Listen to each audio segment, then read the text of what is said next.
Mysteries stir our curiosity, mesmerizing us until they can be solved. Though supernatural causes or conspiracy theories are more fun to think about, mysteries often end up with surprisingly banal explanations. However, there are cases which remain unsolved, perhaps forever, and they are often the most intriguing.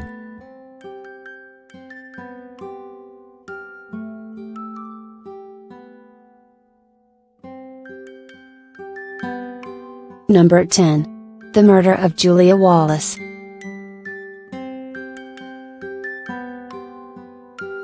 Julia Wallace was a British housewife who lived at 29 Wolverton Street in Liverpool. On January 19, 1931, her husband William went to the local chess club for a regular game.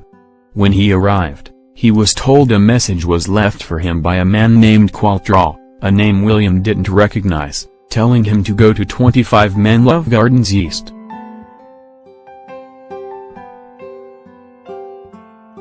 The next day, William did just that, leaving his wife at home. He ultimately discovered it was a phony address, having spent nearly an hour wandering up and down the road. Despaired, William went home, where he was shocked to discover his wife's bloody, beaten corpse lying in their parlor. Police arrested William about 2 weeks later, convinced he had left himself a phony message, as the call came from a box only a few hundred yards from his chess club. Even though most of the evidence against him was circumstantial, William was convicted and sentenced to death. William's case was brought up to the Court of Criminal Appeal, which rarely overturned jury decisions.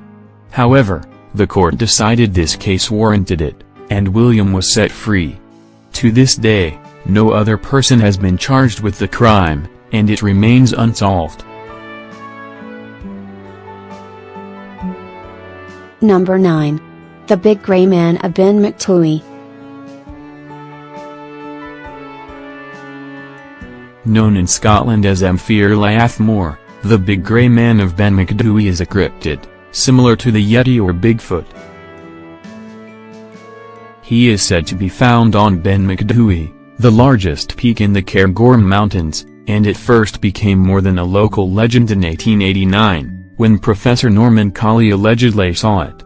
Though he technically didn't see the Grey Man, he was quoted as saying, "I heard something else other than my own footsteps."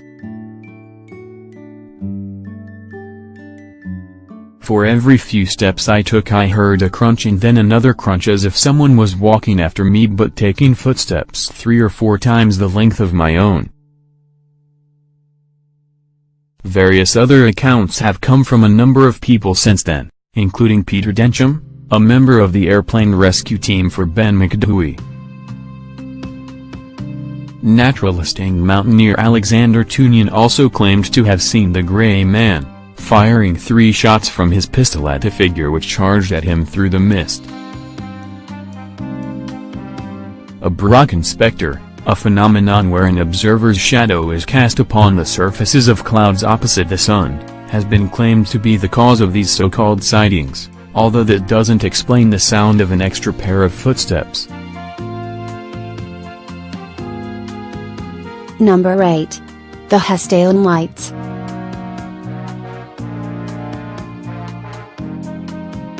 Sightings of this particular phenomenon go back as far as 1811 and occur in the Hessdalen Valley, which is in the middle of Norway. However, in the early 1980s, the lights became much more frequent, with a peak of nearly 20 separate reports each week. Since then, the sightings have decreased in frequency, with observations numbering 10-20 per year. Normally, the lights are either bright white or yellow and hover above the ground. Various scientific studies have been commissioned to find out the source behind the lights, but no conclusive explanation has been found. There are cameras stationed around the valley, set up to take pictures of any bright light. Studies meant to refute some of the findings have pointed out a variety of logical explanations, including car headlights and mirages, though they admit that such things don't necessarily explain every occurrence. Number 7. The Great Amherst Mystery.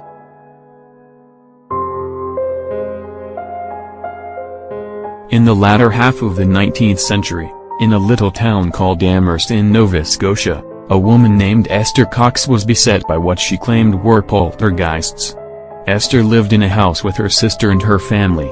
After Esther had been nearly killed by a male friend of hers, who may have suffered a psychotic break, her house began to be haunted.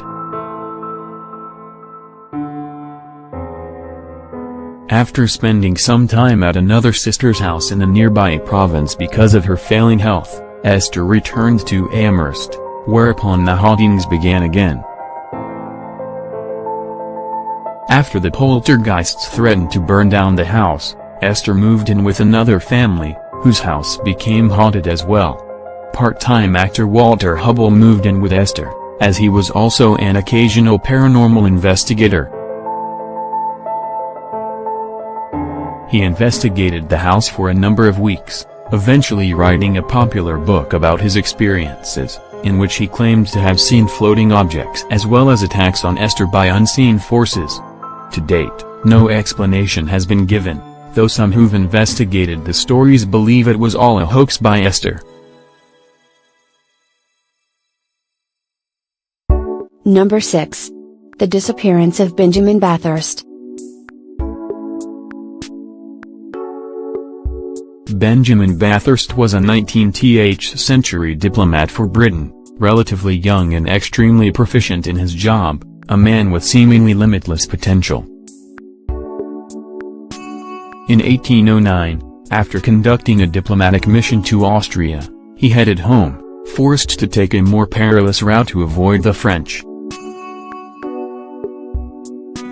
He had been trying to convince the Austrians to attack Napoleon's forces, armed to the teeth, including 2 pistols he always kept on his person. Bathurst decided to travel through Germany, under the assumed name of Koch. On November 25, Bathurst and his German aide, Herr Cross, stopped at the small town of Perleberg, resting a while before continuing their journey.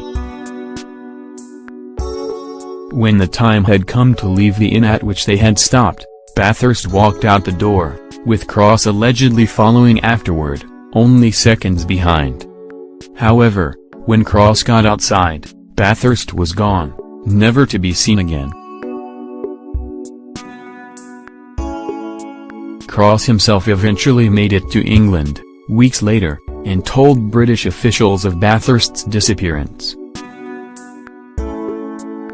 A rather large investigation was undertaken, with Bathurst's wife herself spending a lot of money to have dogs scour the area surrounding Perleberg, but Bathurst was never found. Various articles of his clothing were discovered in the nearby area, but his body remained lost. The prevailing opinion is that he was either arrested by the French and later killed in prison or was simply another victim of the bandits who made traveling through Europe during the 19th century a risky proposition. Number 5. The Lost Sublette Mine.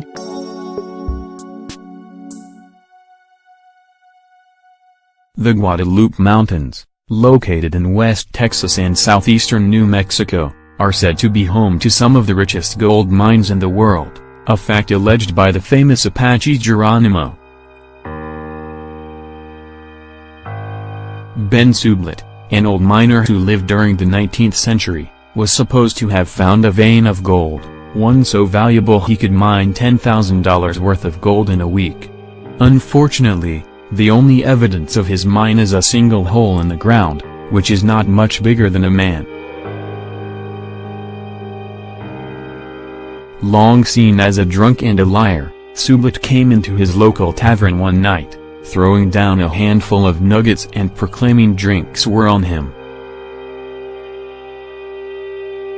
A number of unsuccessful efforts were made to pry the secret from him, and attempts were made to follow him to his secret mine, but they were met with the business end of his rifle. Even when Sublik's young son asked where the gold was located, Sublik told him to find it himself, like his father did. To this day, no one knows where the mine is located, and scientists don't believe large gold veins are even located in the Guadalupe Mountains. Number 4. The Aurora Incident.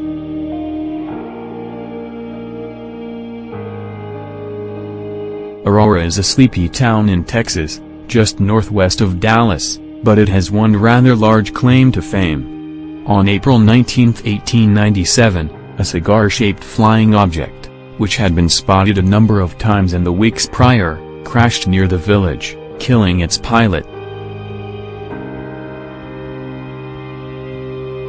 In addition, the local graveyard claims to have the corpse buried somewhere in its grounds, though they refuse to allow it to be exhumed.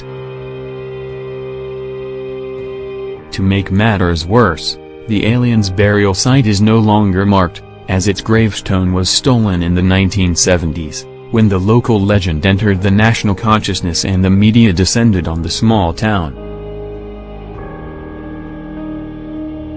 The story goes that the UFO crashed into a windmill, exploding into a mass of little pieces, leaving the pilot's remains badly disfigured.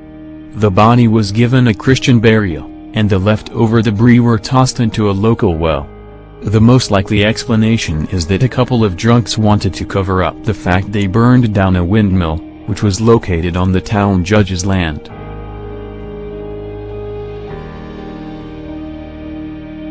Number 3. The Black Mausoleum.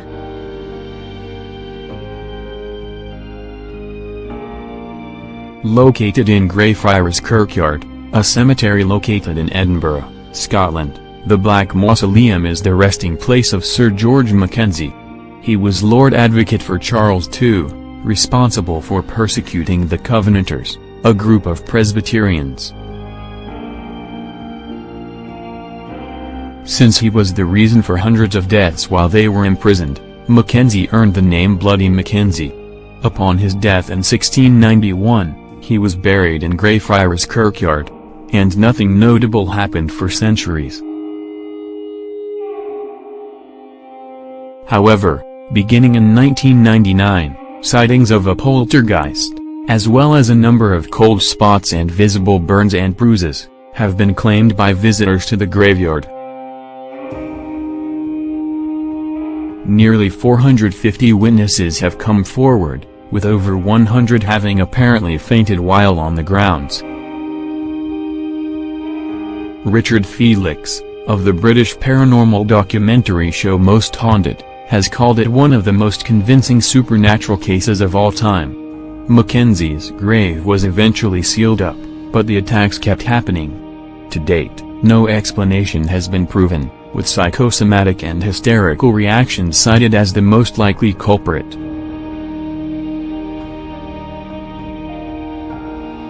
Number 2. The Hornet Spook Light.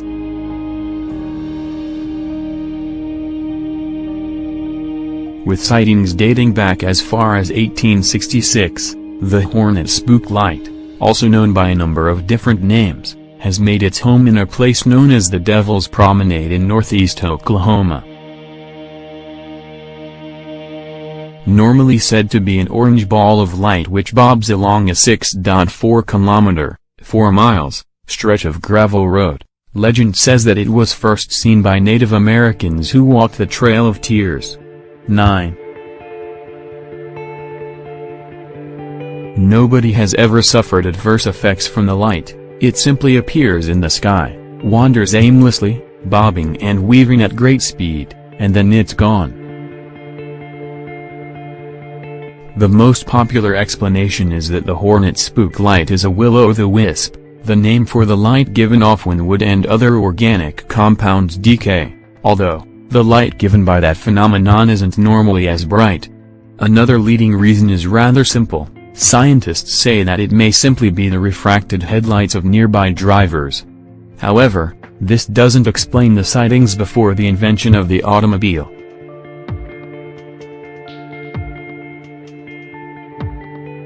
Number 1. The murder of Julie Roble.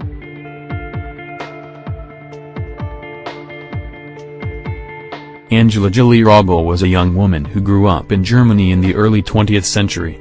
Her life was cut short when she allegedly committed suicide on September 18, 1931.